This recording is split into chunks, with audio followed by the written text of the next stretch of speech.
পদক্ষেপের বিষয়ে আরো জানাতে জামালপুরের কুটামুনি এলাকা থেকে যুক্ত হচ্ছেন সহকর্মী জুয়েল রানা।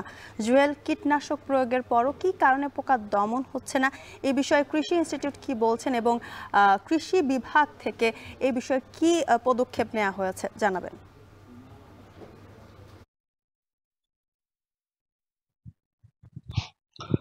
জ্যোতিকা, জামালপুরে ১,১৯,০০০ হেক্টর জমিতে রূপা আমন ধান চাষ করা হয়েছে। তবে বৈরী আবহাওয়ার কারণে অর্থাৎ জলবায়ু পরিবর্তনের কারণে পোকার আক্রমণ বেশি হয়েছে, এমনটাই জানিয়েছে কৃষি বিভাগ। তবে কৃষি বিভাগ এই মুহূর্তে কৃষকদের যে পরামর্শটি দিচ্ছে সেটি হচ্ছে জামালপুরে যে আমন ধানে পোকার আক্রমণ হচ্ছে সেটি হচ্ছে মাজরা পোকার, তার পাশাপাশি বাদামি ঘাসফড়িং পোকার আক্রমণ বেশি হচ্ছে। এতে করে মাঠের পর মাঠ এই আক্রমণ ছড়িয়ে পড়ছে, পোকার আক্রমণ ছড়িয়ে পড়ছে। কৃষি বিভাগ এই মধ্যে তথ্য দিচ্ছে কৃষকরা যাতে প্রতি ১০ লাইন পর পর ধানের ক্ষেত্রে আইল তৈরি করে ফাঁকা করে দিলে তাহলে আলোটা ঢুকবে, এতে অনেকটাই ক্ষতি কম হবে। পাশাপাশি তারা বলছে যে কীটনাশক যে বাজার কীটনাশক, সেই কীটনাশকটি অর্থাৎ বিকালের দিকে তারা জমিতে স্প্রে করতে বলছে। তার একটি অন্যতম কারণ হচ্ছে সকালের দিকে বা দুপুরের দিকে তাপমাত্রা অত্যাধিক থাকে বিধায় কীটনাশকের গুণাগুণ অনেকটা কমে যায়। কাজেই বিকালের দিকে কীটনাশকটা জমিতে প্রয়োগ করলে পোকার আক্রমণটা কমে আসবে। পাশাপাশি ১০ লাইন পর পর তারা